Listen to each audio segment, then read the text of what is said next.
It's Friday, April 13th, 2012. You've tuned into the 404 show on CNET TV. I'm Jeff Bacalar. And I'm Justin Yu. And this is the show where we're getting lucky with Morgan Spurlock. Oh, yeah. Friday the 13th. But we actually are pretty lucky because, you know, we got you on the show today, man. And it's such a pleasure. We're such huge admirers of your work. And it's Mustache Ride Friday. Hey, hop on. That's right. Must be this tall to ride. Does not get any better than that. Not gonna lie, dude, you're a lot taller than I thought. I saw this. I'm like, who's I'm wearing like, lifts. I'm like, who's this gigantic Yeah. man coming in this? Oh, it's Morgan Spurlock. Again, thank you so much for being I don't know here. why that is. People think, I guess, once they see you, in television movies, they're like, they think everybody's like Tom Cruise height. Like everybody's like going to be 4 foot nothing. Right. Not the case. No. They shoot you from a very high angle, Exactly. I guess. There must be All some my cameramen are 7 feet tall. Right, they're just it's like, God, he looks so tiny. portable jibs everywhere, That's right. following you wherever you can That's go. what. That's actually my camera guy's name is Jib. Is it really? No. That's what a. I mean, you're talking about someone being born for their craft, right? Exactly. Well, again, thank you so much for being here. Thank you. You're here promoting a brand new movie, which the three of us were lucky enough to check out the other day. It's called Comic-Con Episode 4, A Fan's Hope. Just And rolls off the tongue. It does, Yeah. just like the last movie. It That's just right. rolls right That's off. right. Palm Wonderful presents the greatest movie ever sold. I'm just trying to make the longest, most difficult titles possible. You're just trying to piss off every marquee curator in the world. Just runs out of letters. The guy's like, damn it, God, again. There he is.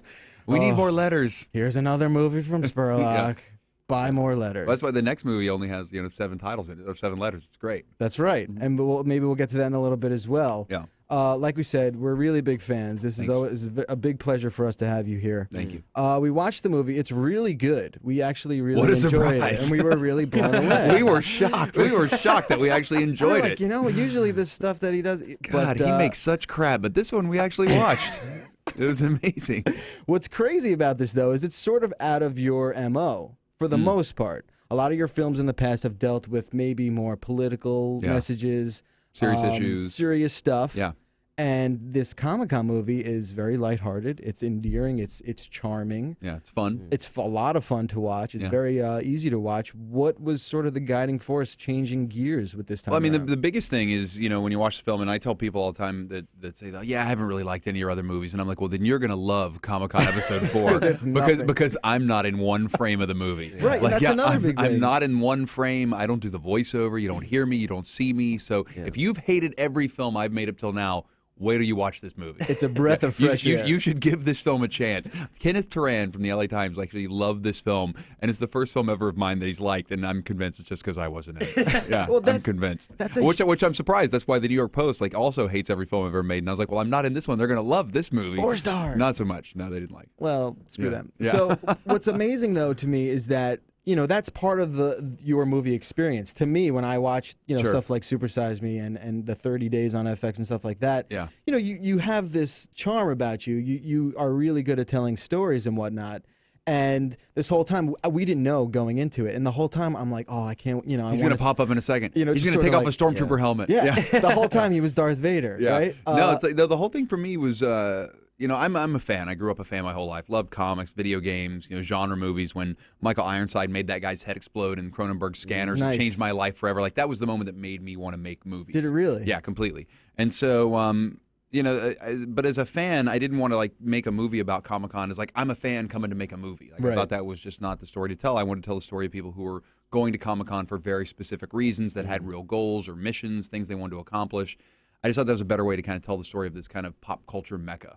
Sure, and that's what the film does. It profiles a handful of people, everyone from cosplay, aspiring professionals, aspiring artists, and then a couple that actually met and fell in love because of Comic-Con. Because of Comic-Con. How many times have you heard that story? Geek love, man. Geek love is real. It's the most raw of all love. That is exactly right. Is it not? And then the documentary is peppered with these sort of intimate interviews with celebrities, people in the industry, people who are geeks at heart. Yeah. And it just guides the story along pretty well. Yeah, we had amazing interviews with people like, Kevin Smith and Seth Rogen, Seth Green, Kenneth Branagh, Frank Miller, Stan Lee, Joss Whedon. I mean, it's epic. Frank Miller, how'd you find him? Where was he? I mean, he's sort of recluse, and right? But he comes out for Comic-Con. He pops out, shows up, he'll do a signing or he'll do a panel. He's in and out of town really quickly. But one of the producers on the film with us is Thomas Tull from Legendary Pictures. You know, Legendary, who made 300. You know, it's like he's got a great relationship with Frank and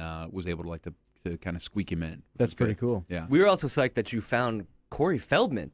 Yeah, that came out of nowhere. You found the Corey. Because Corey Feldman actually has a comic book label, which, I did not know which is amazing. You know, it's like you have people like you have him, you have Gerard Way, you have Thomas Jane, you have so many of these guys who have basically said there's really something here about these stories, and have basically launched their own comic book labels. That was the biggest surprise. Zach Quinto, you know, like there's so many folks. Thomas Jane, you know, it's sort of like people come out, they're like, oh, you know, they come out and they're like wearing a cape. And he came out drunk and with no shoes on. Did he? So he showed up for his interview. We interviewed him like first thing in the morning, like 9 in the morning. He showed up loaded, like he had not been to bed all night and was there barefoot. And I'm like, wow, Thomas Jane's drunk and barefoot right now. We're gonna go with that. Life imitating art, man. Exactly. Seriously, it's like he is the Punisher. Look. Was there any celebrity that you sort of came into contact, or any sort of public figure that you were surprised at? Like, really, you, sir or ma'am, are Kenneth a big Branagh. We interviewed Kenneth Branagh for the film, and you know, Kenneth Branagh was there. It was the year that Thor was coming out, and he gave such an amazing interview. Like Kenneth Branagh, who like broke down why comics matter and about why heroes are important, and talking about it from Shakespearean terms, and he talks about how Shakespeare were alive today. Shakespeare would be at Comic-Con because of what Comic-Con represents. I mean, it was an amazing interview. Right. And so for him, I was very impressed. That's really cool. The film was also produced Joss Whedon, Stan Lee. What was it like working with that crew? Oh my God! It was like I met Stan Lee. The whole idea of the film came from just this chance conversation I had with Stan in 2009. I got hired by Fox to do the Simpsons 20th anniversary special for them. And so the minute we got that job, I said, we're going to Comic-Con. Right. I'd never been. I said, we're going to Comic-Con. We're going to cast for Simpsons superfans. We're going to find these people who are like really rabid and passionate about The Simpsons.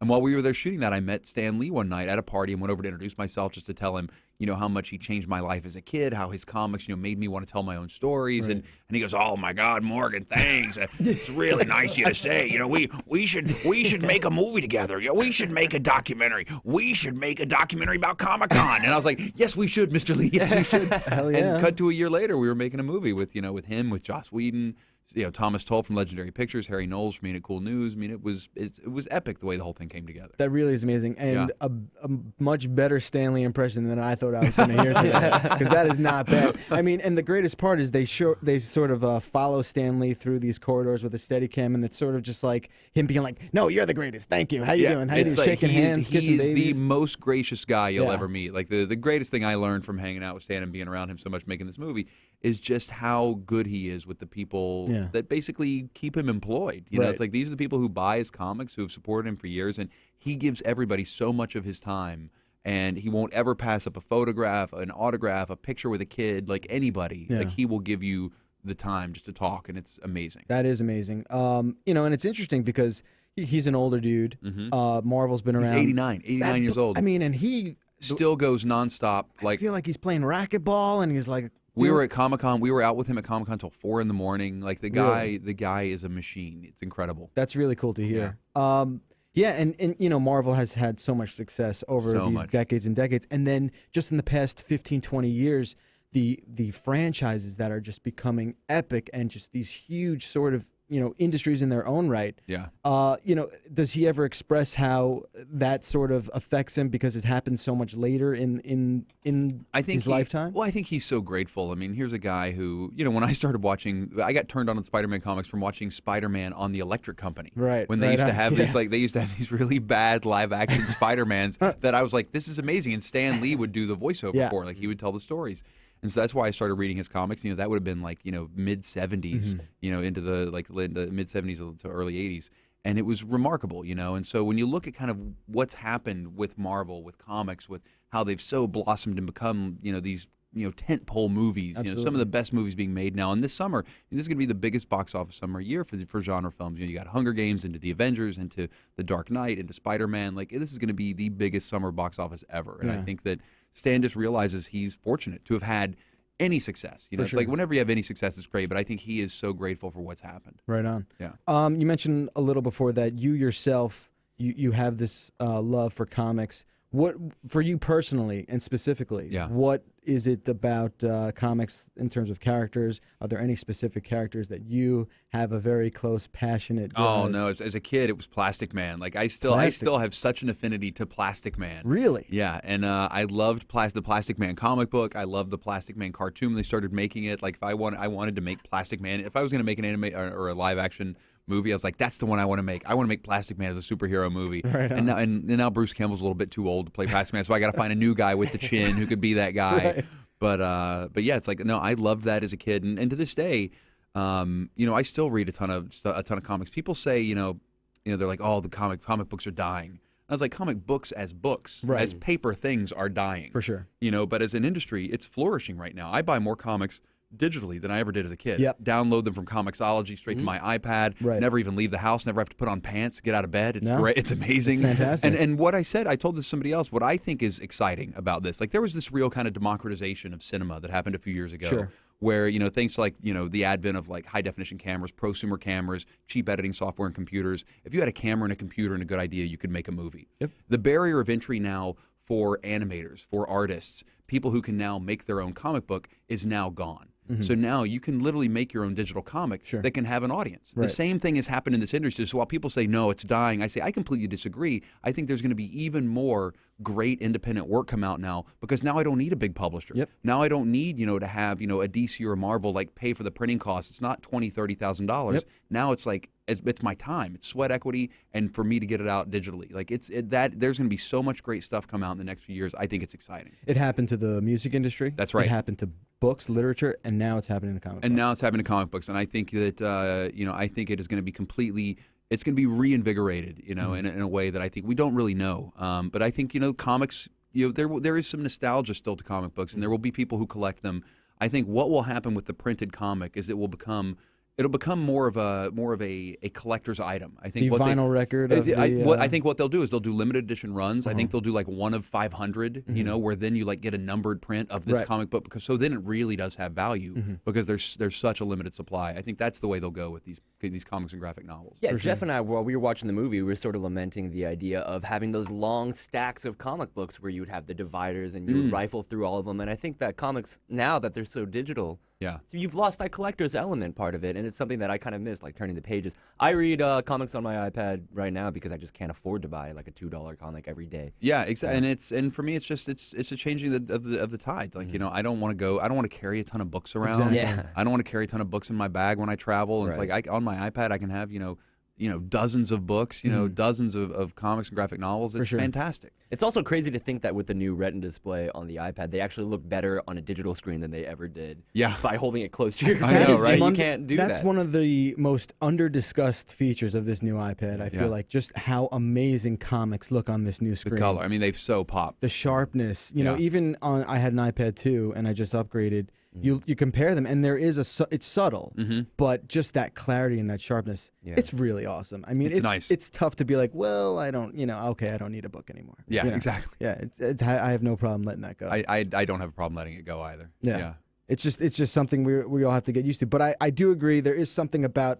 Check out my collection behind me. Yeah. It's great. You can still collect. You can still be that guy that does that. But for me, it's like I've so downsized my life. Like in the last few years, like I had so many DVDs. I had walls of DVDs that I never watched. Yep. And so I finally got to the point when I moved into a new apartment. I was like, why do I have all this stuff? Like, why do I have all these DVDs that I never watch? And so I purged so much of that stuff.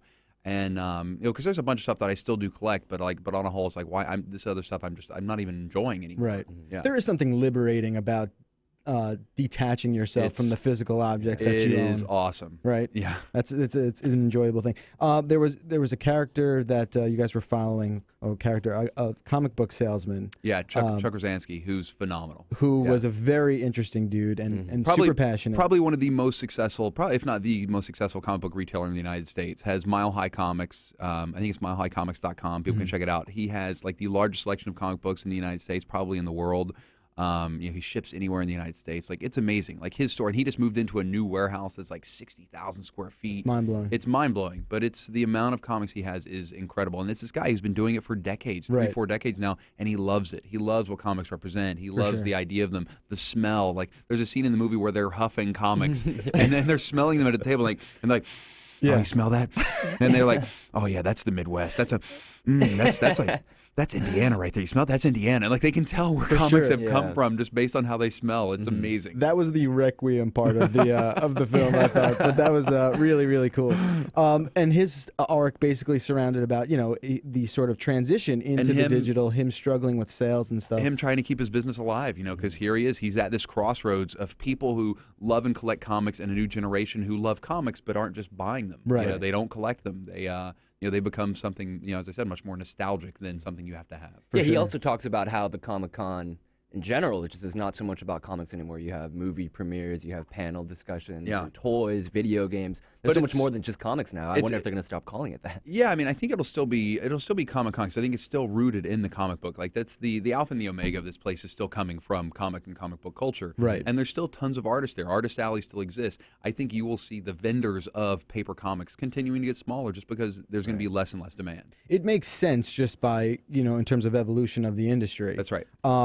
It was interesting, the interviewees that you got to talk to, the theme that was going on was basically how Comic-Con has evolved into not just a comic book show, but basically a sort of platform for any franchise that is capable of being obsessed with. That's right. Which is a very interesting sort of theory. There was a Glee panel there, I guess, like a year or two ago. It wasn't the year we were shooting. I think it was the year after, and it was the year we were shooting. There was a Glee panel for the first time. They're like, the guy's like, a Glee panel? Right. Glee? Yeah. Really, Glee's here? And 50,000 people. And he was so upset that the Glee panel was there. And anything that you can obsess over, they have something there for. But it's the video games make so much sense. The extension of video game culture being there, like Holly Conrad, one of the people we follow in the film. Mass Effect, kind of was to her, and she said in her interview something that was really, I think, eloquent in terms of putting it in perspective for people like myself, where she goes, Mass Effect, like, video games for me are what Star Wars was for you. Yes. Like, Star Wars, which is this thing that came along that changed everything for you. Like, that's what's happened with video games for my generation. Like, we sit and we play these deep experience video games that tell stories, that tell overarching stories with characters, and you get involved, and there's a community around them. She goes, that's what's happening. It's like there's this shift into this gaming culture, and whether it's, Mass Effect or Halo, whatever, like, they have really deep experiences with loyal fans. And specifically with Mass Effect, and it's perfect, the timing with that, because Mass Effect 3 obviously just hitting. Yeah. The whole, I talk to people who will say without stuttering, without flinching, Mass Effect is their favorite piece of sci-fi, fantasy overall. Yeah, that's what Holly will say. Yeah, that's what Holly says. And she got me to play the game, which I enjoyed the game very much, but it's still not Star Wars to me. Yeah, so Star Wars is greater than Mass Effect. To me, it is absolutely. Okay. All right. Yeah. The definitive Morgan Spurlock. I think. Well, I think when I take a step back, it's like not only the impact that had me, but the cultural impact of that film, I think, is still much greater than Mass Effect. Yes, I agree with that. Yeah. Absolutely. Have you heard about the? There's all these different theories about watching Star Wars out of order, and like there's a right way to watch it. Have you heard of the machete order? I thought the right way to watch it was start with number 4, 5, and 6, and then be done. Right, exactly. I thought that was the right way. And then just sort of put your drink on the case of 1 through 3. Right? Yeah. and those are the coasters while you watch the actual movie. Exactly, it's a drink holder. But yeah, there's all this interesting stuff to check out about that. I also want to talk about more into where Comic-Con is going. There are a lot of people who seem bitter about where it is going. You mentioned the Glee thing. Right. As a hardcore sort of comic book guy, I think we can all sort of label ourselves as that. I think there are things that probably shouldn't be at Comic-Con. Sure. Like Glee probably shouldn't have been able to have a panel at Comic-Con. Yeah. I understand that it is beyond just comic books or sci-fi culture or video games. Now they want to create things that that are the popular arts. So anything that has a popular fan base or audience, that like they want this to be a place where you can congregate comfortably and be happy about it and all come together. And as Joss Whedon says in the film, are we not dope? Right. For all being so obsessive over this one thing. Right. So I understand why they want to do it, but yeah, there's things that like the Glee panel I don't understand. But that's what I love the panels that they have at Comic-Con. For sure. The fact that they have this incredible experience where you can have writers come and talk about writing the shows that you love or the movies that they make, the production designers that talk about it. I mean, there is such a deep experience within Comic-Con. And one of the things that I predict will happen in the next few years is that because there's so many people that want to go and so many people that can't. Like that place sells out like a rock concert. Oh yeah, like within hours. And, I think this year it was less than 90 minutes that they sold out 150,000 passes to Comic-Con. And I think what they will start doing, and if they aren't, then I will suggest it to them. But what I predict they'll start doing is what TED does, is that they'll start making the panels and things that are happening live, real time on the web, right? So that you could pay $500, sure, or less, whatever, $50. It's not like $50 to watch, just the panels from your house. And you can select the panels you want and stream it and watch them live. You get like a multi-pass. You can get a multi-pass. You can watch all the panels. You may not get the experience, but you can watch the panels. Like I predict something like that will happen, and tons of people will watch those. Oh yeah, syndicate it, and everyone will pay it, and it'll be huge, enormous. That's right. I mean, can you get some copyright? I should get a little something by there, right? I mean, there are a few people that listen. That's to this. right. Exactly. David Glanzer, that was my idea. There you go. I'm calling you guys right now.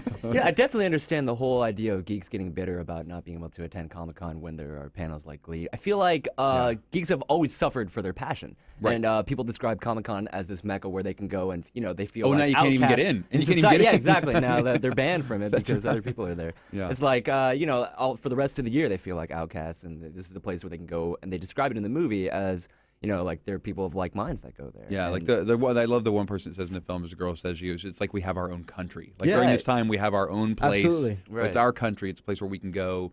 Nobody looks at us differently. Nobody looks at us weird. I love the guy at the film. He goes, nobody looks at you strange because you're a 6'2" black man that likes to wear superhero costumes. It's like you are completely normal, at that point. It's fantastic. If only that behavior could translate in the real world. That's right. Right? Yeah. Comic-Con has all the answers. It is. Comic-Con is a place where, it is, that all the tribes have learned to love each other and get along. It's a utopia. And so if the Trekkies and the Star Wars fans can get along, why can't we all? Exactly.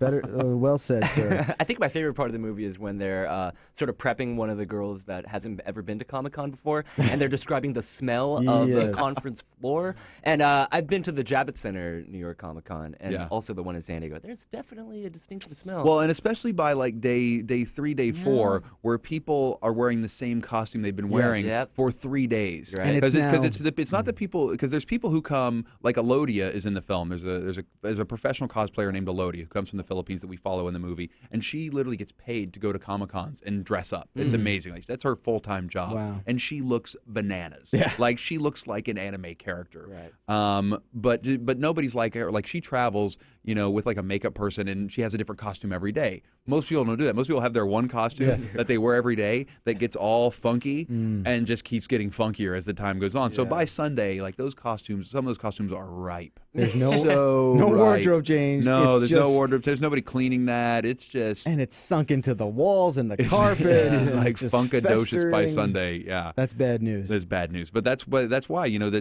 like if you do what I do and you wait and do all of your shopping until Sunday afternoon. Like I don't start shopping until there's 2 hours left of Comic-Con. Oh, really? And that's when I go buy anything that I want because at that point everything's on sale. Yeah. Because nobody wants to pack it up and take it home. Sure. So you have to brave the funk. Yeah. But you get really great just deals. get that SARS mask if you get a gas mask, the money you spend on the gas mask, you'll save in the toys. Exactly. So it works out well. The gas mask pays for itself. That's right. I tell you the booth that I want to set up, which is again somebody's going to take my idea, is I want to get a booth at Comic-Con that sells costumes. Really? Oh, okay. Nobody sells costumes at Comic-Con. I'm like, shit, you would clean up if you sold costumes there. Sure. You would clean, like there's nobody there selling these costumes. And because everybody's there, like you start seeing people wearing them like, I want to wear a costume. I want to do, and if you had that, you would like print money. Of course. And it would be the greatest thing. I thought you were going to say a pine tree air freshener. And right next door to the costume booth. This is like the necklace version? Like, the costume's like $50. The pine tree air fresheners are $1,000. That's ridiculous. Very funny. The movie Comic-Con Episode 4, A Fan's Hope. It's out right now. It's on demand everywhere. It's everywhere. Because when we released the film, it was in select theaters. And when Greatest Movie Ever Sold came out, like I did all this press for the movie. I was everywhere. Like within a week and a half of that movie coming out, I was on Conan, I was on Colbert, I was on Jimmy Kimmel. Like all within 10 days, and then the movie opened on 18 screens. Right. So most of the people in the entire country couldn't even see it. So I said, we're not going to release the movie like that again. So this one, like we released it in select theaters. It's in like LA, San Francisco, Portland. This week it opens in New York, DC, Boston. But at the same time, it's day and date video on demand on iTunes, on Xbox, on PlayStation, Vudu, you name it. Like, it is everywhere. Any place you can download digital movies, you can watch it. That's very cool. So if you have the internet, I mean, you're going to be able. If you've got the worldwide interweb. If that internet's coming into you. That's right. You're going to be able to. You got access. You do. You could watch the movie right now. And I recently just did that for the first time. I checked out, have you heard of Goon? Yeah. The ice hockey movie. Which I heard's funny. It's very funny. Yeah. And if you're an ice hockey fan, you'll absolutely love it. I'd never done the whole on-demand with my cable box thing before. It's cool. I sound like I'm from a different planet. What is this the future? I couldn't What is believe it. a movie in my house? I'm trying to shove a $1 bill into my cable box. It's not working. And I was like, wow, this is great. This is amazing. Now, as a filmmaker, what do you think of that? Because a big topic of discussion on this show is how the movie-going experience, getting into the theater, and obviously it varies by geography. It's an experience, though. It is an experience, positive or negative. Yeah. I find lately it's been negative. Depends on the movie. For me, it depends on the film. Like, there's movies like I want to go see in a movie theater. Right. Like documentaries, most documentaries, I will watch documentaries at my house. Unless it's like Werner Herzog, Cave of Forgotten Dreams, or Pina, these 3D movies that they came out with last year that are beautiful spectacles to watch. Sure. But, most docs I think you can watch on television. You can watch them in your house. But like the Avengers, I'm not going to watch the Avengers on my house on demand. Like, I want to see the Avengers in a movie theater. Right. I want to see that on the biggest screen I possibly can with a whole bunch of yahoos in the audience who are going to be as excited as me. Exactly. That's where I want to see that. And there's those movies that you want to have that experience with. Avatar, I wanted to see in IMAX 3D. Right. Like, I wanted to see that in a theater. But for me, I think that there is something special, and especially like Comic-Con, because there is a great theatrical experience that you have with this film. So we partnered with a company called Tugg, with TUGG.com. Right. Where anybody that wants to host a screening in their town can sign up with Tugg. Basically, you become the promoter. If you can, partner with a comic book shop, whatever, you sell a certain number of tickets, you trigger the movie, and then you can have your own kind of Comic-Con screening in your town. People can come in costume. You can create an event around it. That's really cool. It's cool. So now we're doing these Tugg events all across the United States in kind of partnership with the same type of, digital release, because I think there are people who want that theatrical experience just like I do. Right. I love that. And a movie like this is fun to see in a movie theater with other people in costumes, and it's crazy. Sure. Or you may just want to watch it at home. Yeah. I mean, to be totally honest, I've become a little jaded with the movie-going experience. I think it's sort of, and maybe, I don't know, maybe seeing one in Manhattan is not the greatest of venues to see a film. It depends where you go. It does. I'm a big fan of the Kips Bay on the east side. That Kips Bay Theater is the best place to see a movie. Yeah. I agree with that. I'm out in Hoboken, and there's a theater there that still has that, feel where the people sticky are. Seats? Well, not the sticky seats. It's relatively new. Okay. But there is that sort of feel of like a respectable film watching experience. Oh, right. Everyone knows that with the cell phones, and maybe I'm too easily distracted. Yeah, you just don't go to a movie in Brooklyn where people are yelling at the screen the whole time and they're talking on their phones during the movie, and I'm like, really? It's like, no, I'm at the part where he tells everyone he's exactly, dead. Exactly. It's very annoying. Sometimes it's not even the people, though. I remember I stopped going to the Union Square movie theater last year when they had bed bugs. There was a crazy outbreak of bed bugs on the seats. I will never go to that movie theater again now. You've just given me such the skeeves on There that you go, theater. yeah. I will never go to that theater Don't again. touch anything. It's like Outbreak meets Contagion. That's right. Place. Exactly. No, thank you. That's a Regal, right? That's a Regal Nasty, cinema. yeah, it is. Yeah. Just cross that off the checklist. And that is off my list. No, thank you, Union Square. Goodbye. Let's switch gears a little bit. We only have a few more minutes with you. I wish we could go longer, but maybe you'll come back one I'd love day. to. That'd be awesome. Would love to. We want to get into the whole street art sort of thing that's been going on, and we recently found out that you yourself are a big fan, and you're actually curating an exhibit called The New Blood. Yes, at the Think Space Gallery in Los Angeles. It opens April 28th. April 28th features amazing artists like Saber, Camille Rose Garcia, Design, Ron English, Kid Zoom, Tim Biscup, Gary Baseman. It's awesome. And it's very cool because Super Size Me was actually my first exposure to Ron English. Yeah. I just love the art, and if you recall to the film, for people who are listening, it basically breaks up the chapters. There's a sort of slow pan on one of his works. And all those paintings already existed. Like, I went and met with Ron and interviewed him after I saw one of his original Fat Ronald paintings, his MC Supersize, which he then recreated. Like the MC Supersize you see everywhere now was the one he created for our Supersize Me poster for Sundance. Right. And that's now gone everywhere. But Ron was the one who kind of got me into the whole kind of street art scene, lowbrow art scene. Sure. I started running around with him and meeting all of these amazing people, Sass Christian, Colin Christian, Tara McPherson. It was like I just got to meet so many of these people and loved the art and just became obsessed over it. Like, that's the one thing that I collect, obsessively is street art. Really? Yeah. That's cool. I mean, that scene is just exploding. It's incredible. And what's interesting about the New Blood show is that there's this generation now of artists who who now are growing up with that as their influence. Yeah. Like these are the people now who've grown up, looking up to the people like Ron English or Camille Rose Garcia, Shepard Fairey, who are now using them as their model of this is what I want to be. That's what I want to aspire to be. So for me, that's what this art show is about. It's about this transition of kind of passing the torch from that generation of artists to the next ones. And each one of the people in the show has been handpicked by the artists. The established artists are saying, here's the new blood. Here's the artist you need to know about. And some of them have been their proteges, their apprentices, or just people they think that, we need to get a handle on.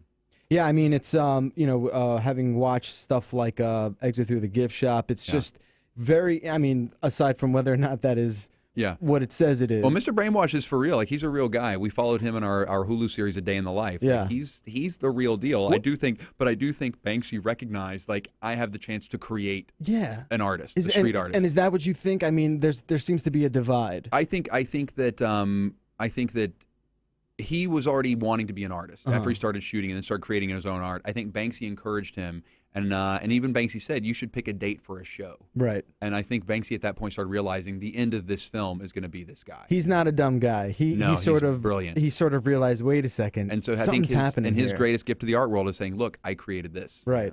My greatest art creation in art is Mr. Brainwash. It was like street art inception. That's right. Yeah. He really was. Right. He incepted us all with Mr. Brainwash. And LA seems like a better venue for street art of that caliber. I wanted to ask you, in your experience collecting, exhibiting, do you feel like there's a difference in the way that the West Coast embraces street art as opposed to the East Coast? I remember when the Graffiti Deitch art project scene was supposed to happen in the Brooklyn Art Museum. Yeah. That's right. And that got shut down because they were worried that kids would be influenced to start spray I painting. mean, have they been to Brooklyn? I know. Yeah, There's spray paint everywhere. It's already there. Yeah. It's not really going to change and I was anything. upset when Art in the Streets didn't come out here because I'm from the West Coast, but I was here And at that the time. show was so good. It was great, It was, right? and Roger Gassman, who did the book, The History of Graffiti, he was one of the co-curators on that show. I mean, they did such an amazing job on that. And I think like the graffiti scene, there's a tremendous amount of street art here. The graffiti art scene really kind of was born out of like the New York scene. This is where it kind of came from, with the first wall writers, and then kind of expanded across the country. But I think in terms of like graffiti art being accepted, yes. In terms of graffiti art being accepted into the art world is still driven by popular New York galleries. Like as much as you have something in a show, in LA in a gallery, you want Gagosian to take your stuff. Right. You want to be in a big New York City gallery. For sure. I think that this is still where I think the hard numbers are defined in the art scene. Yeah, it's interesting to see also how you have these guys who, there's those core people who, again, they resist the, explosiveness and they resist the selling out, quote unquote, of it all. But, I think, like you said, the generations that are influenced by this movement they're the ones to watch because it's sort of like, okay, this has had its day. Let's see where it goes from here. Yeah. And to me, that's probably the most interesting part of it. And I just think it's amazing, too, living in places like this where you can have these artists come in. There was Roa. Have you heard of Roa? Yep. He's an unbelievable dude from Belgium, I think he's from. He comes and it's just like one day you just get all these photos and you're like, look who is in Brooklyn. Look who is there. D-Face was just here like a couple weeks ago. And it's just like, oh, cool. You're just going to pay him. I love it. Keep coming. Do what you got to do. Is there a future in, I'm just saying, I think I'm going to just ask you now. Sure. Can you do something? Can you make a film? About street art? You're clearly passionate I'm about so it. passionate. I've talked about this with a few different people. Like, I would love to make a film, almost like some sort of a street art film. I just don't know what the angle is. Do you just tell it from different people's points of view? Right. What is that movie? And so, because for me, it is something that I so really believe in. I'm so passionate about. For sure. Yeah, it's just, I don't know what the angle is to get into the film without it just being a historical film. Like, because, Roger Gassman, who I was just talking about, has just done a film called Wall Riders, which basically talks about the history of graffiti up to, I think it kind of ends with almost like right before the hip-hop movement kind of exploded. Like, that's kind of where it stops, which I think hip-hop was the next step of kind of graffiti becoming even more popularized because it was very much entangled into the hip-hop culture. And then from there was when it really became art. Right. Like, really, it was after the hip-hop scene was when people suddenly started becoming artists that were able to sell works of art that actually people paid for. Right. I think that to tell that story, I think would be fascinating. But I think Roger's already kind of running down the path with it. Right on. Yeah. Very cool. Well, unfortunately, we are running out of time. I would love to be able to pick your brain for hours to come, but hopefully you'll be back. And I would love to come back. We would really appreciate that. Again, Comic-Con Episode 4 of Fans Hope. It's out now on demand in select cities. Check out the website, and that is where, sir? You can go to comicconmovie.com, and if you want to bring the movie to your hometown, tug.com, or watch it on demand, iTunes, Go home this weekend. Have a little geek party. Seriously. Invite your friends over. Enjoy yourself. Yeah, not too many friends. No, just a few. Just a couple. Like somebody with a lightsaber. Somebody with some Hobbit feet. Right. Put on your bat wings. It'd be great. For sure. And then take a photo and send it to us. That's we right. Want to see that. You could follow Morgan on Twitter at Morgan Spurlock. We didn't even mention Twitter at all, but you're getting media. active on there. I like the Twitter. Yeah, you're a fan? Yeah, okay. Dude, I'm on Twitter all the time. All right, excellent. Make sure you do that. And then if you're in LA and you're fortunate enough to get over to the Think Space Gallery, April 28th through May 19th, correct? That's right. The New Blood exhibit curated by Morgan Spurlock. I kind of want to just fly out there and make that happen. Opening night's going to be amazing. All right, very most of the artists are going to be there. All right, sweet. Again, thank you so much for being here. We My will pleasure. see you soon. Best of luck with everything. Thank you. I'm Jeff Bakalar. And I'm Justin Yu. It's the 404 High Tech Lowbrow. We'll be back on Monday with a brand new show. Katie Linendahl, who's actually had a cameo in Comic-Con movie. Like, all right, see that? we'll see you.